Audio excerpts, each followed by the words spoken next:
So, you want to be a residential rental real estate investor and landlord, of course. Well, I already told you that I started in 2015 when things were rather easy in comparison to now. And those who started like 5 years before that really had it good. But it's not too late to get started. You just need to be good at marketing for deals. Husband, father, entrepreneur, realtor, a long list of other titles and descriptions, and landlord. Welcome to the Landlord Podcast with me, Jonathan Taylor Smith, also known as JT, following a roadmap to financial freedom through residential rental real estate. Welcome to the Landlord Podcast, and Lord Podcast.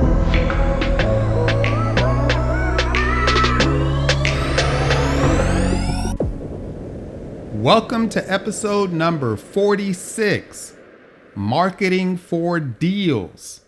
So, deal flow.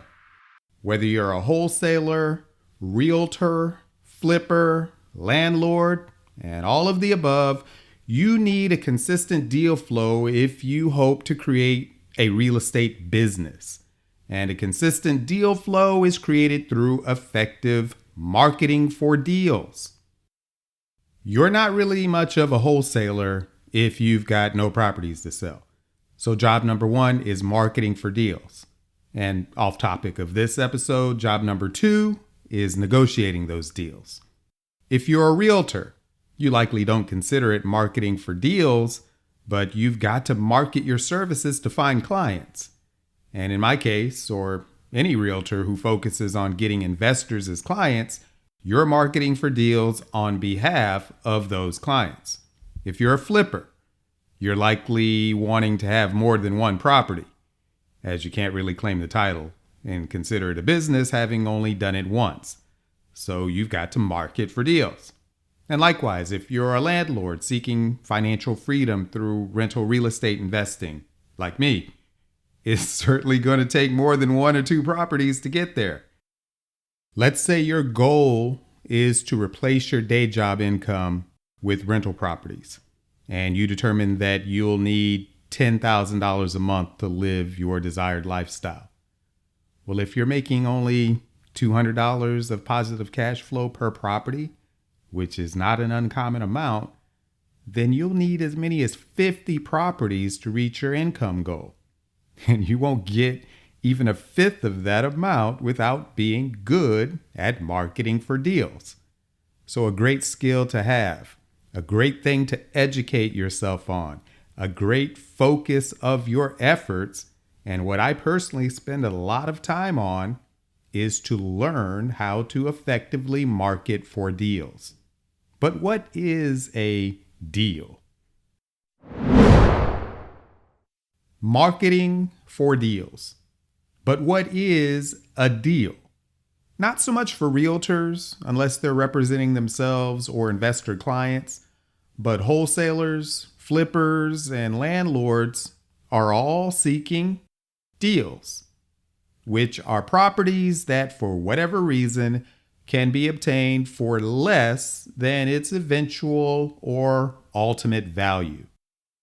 Let's say a property would have a value of $200,000 based upon nearby recent comps if it were in ideal, move-in, live-in ready condition with no significant repairs or rehab needed and no deferred maintenance.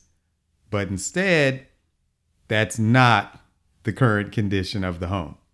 Maybe the roof leaks or it's about to cave in.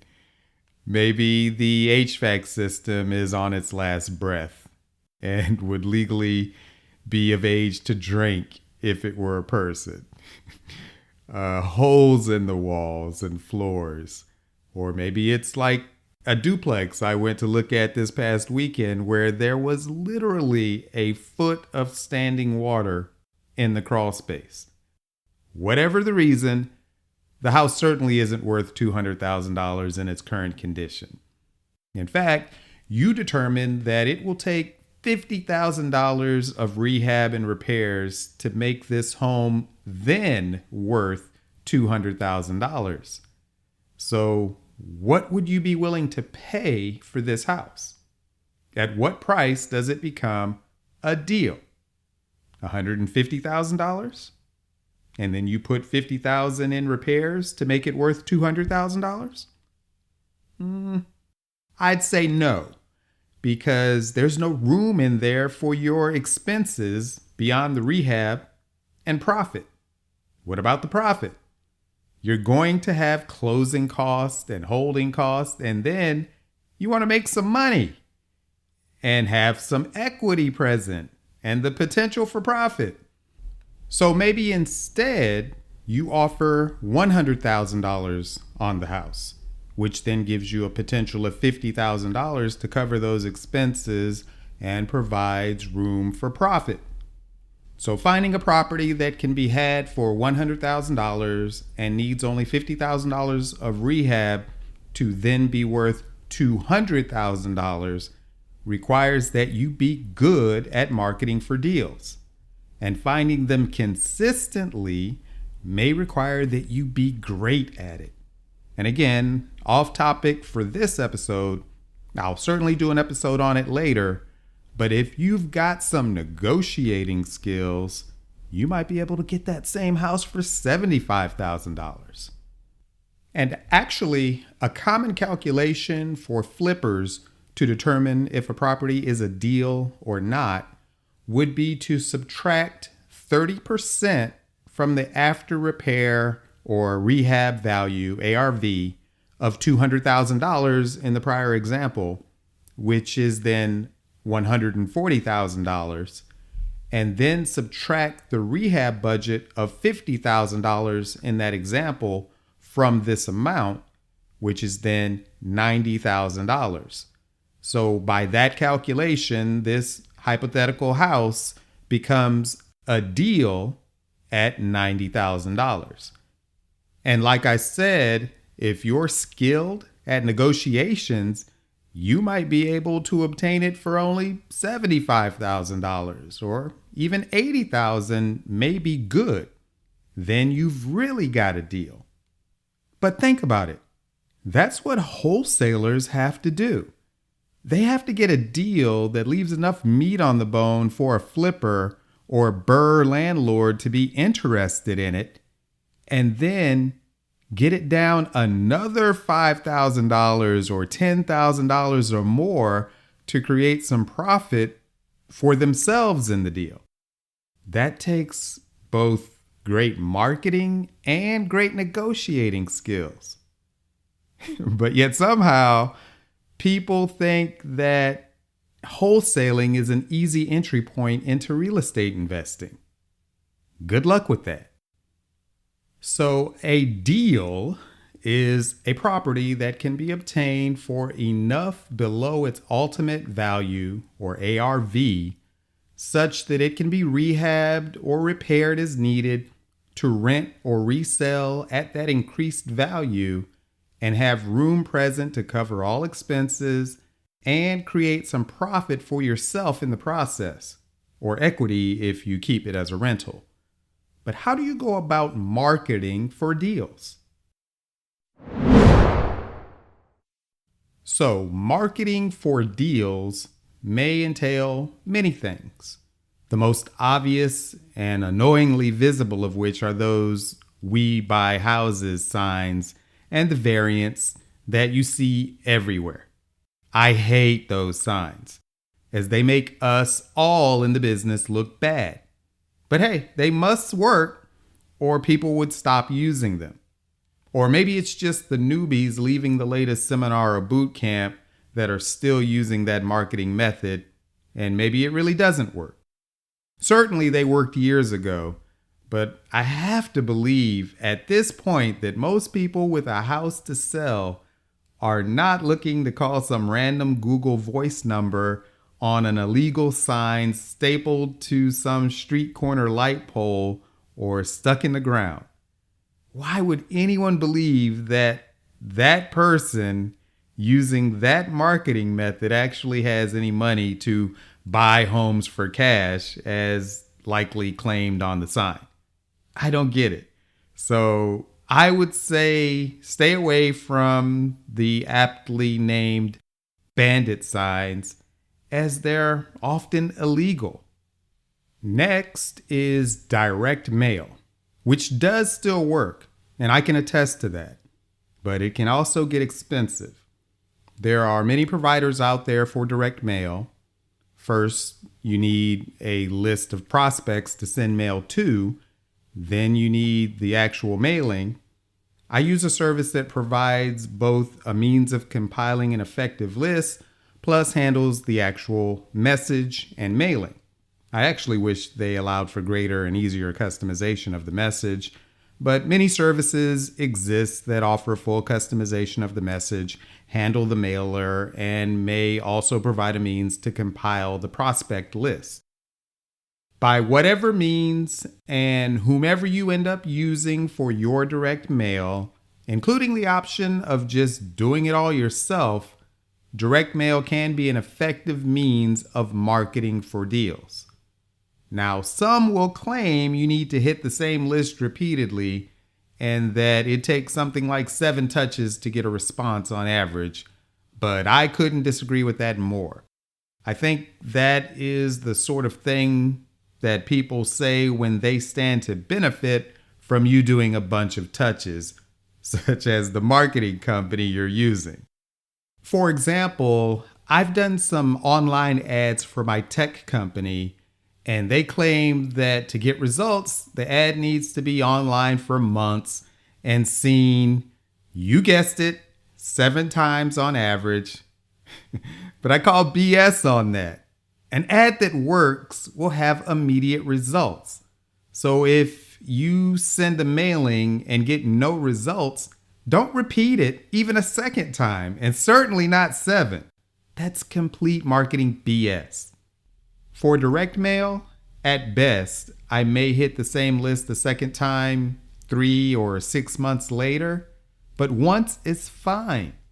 And if I do hit it more than once, it's only when I'm targeting all homes within a certain community and I want to stay top of mind or increase the chance that my mailing lands right when the person is thinking of selling. But remember that my scenario is likely a little different than yours. I'm a realtor, so I'm marketing both for people who need a real estate agent to help them sell their home at full retail price, as well as I'm seeking people with a distressed house that I can buy myself at a discount. So my message may be some form of, I'll buy your house or help you sell it. I'll sell your house or buy it myself. So I'm marketing with a dual message that may benefit from multiple touches. Whereas if you're just looking for distressed houses to buy, a person who likes your message and knows that they may seek to sell at some point in the future, they're likely to place your card aside. Then you get a call a year later on a mailing from the prior year. And there would have been no additional benefit to sending additional mailings during that period of time. In fact, sending such a person multiple mailings may anger them to the point of now they'd never want to do business with you. So compile your list, perfect your message, and send your mailer once to that list, or maybe twice per year, but certainly not more than once per quarter. And even that is likely too much. I'd stick with just once or twice per year per list. And now there are ongoing debates about if your mailings should appear to come from a business entity or an individual. I suggest the latter, as if you're just some guy or girl who happens to buy an occasional house or two. I think the more business-like you appear, the more money someone might think you have and thereby expect you to pay a higher price. But it could also be the case that someone might have more trust and confidence in a person to solve their problem if that person appears to be a part of some established company that does this at a high level. Either or both can be true for one person or another. So if you're going to hit the same list multiple times, I suggest alternating between a personal versus business representation. Also, a matter of debate is the type of message that should be sent, such as handwritten or appearing to be so versus typed, colorful versus bland, yellow letter or postcard. There are even those who send more elaborate mailings like mini Rubik's Cubes with the message of, "I can also solve your housing problem." Anything to make yourself stand out from all the other mailers the person may also be getting. Be creative. Nothing wrong with that. It's all worth a try. Now, even more so than direct mail, I like online marketing. How could I not when I have a tech company that provides websites, web hosting, and related services? Having an amazing website that at least has the potential to rank well in search engines, meaning Google, is the purpose of that business, which is Viux, VIUX.com. So if you go to Viux.com, BlueChariot.com, or Landlord.com, hopefully, if I've done my job well, you'll be impressed with those sites. Well, likewise, I've got various landing pages designed specifically to rank well for certain keywords that a person with a house to sell is likely to enter into Google or on various social media sites. And beyond seeking organic ranking, I engage in certain paid marketing efforts, including PPC on Google AdWords, Facebook ads, Instagram, and retargeting, which causes my ads to follow a person around the internet for weeks after they visit one of my sites. But the best of both worlds is to merge your offline marketing, direct mail, with your online marketing. Instead of hitting the same direct mail list over and over again, likely making those people mad in the process. And I've never really understood how or why, but people can really get mad because you dare to send them a piece of mail inquiring about buying their house. How dare you? So instead of hitting up the same people with repeated mailers, costing more money and risking making them mad, I download that list into a Facebook audience formatted file and use that to target ads to those same people on Facebook. So I'm in their mailbox once or twice, and I'm on their social media channels. Plus, if they click through from social media, search me out on Google, or otherwise come to my website, then I follow them around the internet like a stalker. I'm just short of jumping out of the bushes while they're walking their dog saying, "I want to buy your house for cash." So jokes aside, the integration of offline and online marketing works well to stay in front of them and top of mind for whenever something clicks, something changes, and they're finally ready to sell their distressed house. And this just increases the likelihood that I'll be the one who gets that call when it does. And I might combine this with still more types of marketing integration. So if I'm targeting a specific community, like a townhouse development, and I just want to own anything and everything in that community, I may choose to do some door knocking and leave door hangers for those that don't answer. For those who do answer, I'll introduce myself and leave a refrigerator magnet business card. And in that introduction, I will likely mention that I've sent them prior mailings about possibly buying their house. and I'll ask if they might consider selling or know someone seeking to buy or sell a house in the area. And I'll walk that line between seeking to buy the house myself at a discount or wanting to represent them as their realtor and selling at retail to someone else. I'll say something like, I'm seeking houses like yours to buy myself, then rehab into rentals. But if your home doesn't need any rehab, I can also act as your realtor to get it sold for top price on the open market. And I'm not even sure I ever say it the same way twice, but you get the idea. I'm leveraging the fact that I'm a realtor to have two opportunities to monetize every lead. If you're a realtor, you should certainly do the same thing, as it's one of many reasons for getting your license. But you can also partner with an agent to send them leads for people who might not work out for a discounted sale, but are potential sellers at retail. However, even here, it makes it easier for you to get paid a referral commission by that agent if you've got your license.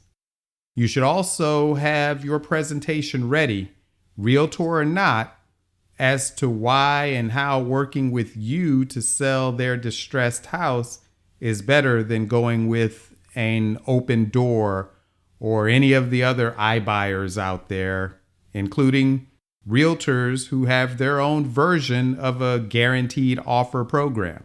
There's one realtor who comes to mind in my market who's advertising a lot about their iBuyer program. And then Zillow is getting into that game. I expect to see Amazon and many others entering this business very soon, if not already. So now is the time to build your brand and ramp up your marketing for deals machine. Thank you for listening to the Landlord Podcast with me, Jonathan Taylor Smith, by Blue Chariot Media, following a roadmap to financial freedom through residential rental real estate. You can find the podcast website and blog at landlord.com. The main company site is bluechariot.com. If you've received any value from this podcast, help me, please, to make it available to others, and make sure you don't miss an episode by subscribing and posting your 5-star rating. Plus, share it on social media. I welcome your comments on the blog. And if you'd like to share your landlord horror story or have a comment or suggestion for the show, call 844-USA-BLUE and enter extension 263, which spells "and" on your keypad, as in "and landlord," and leave a message. It may be used on a coming show. Thank you. Be all that you are. And landlord.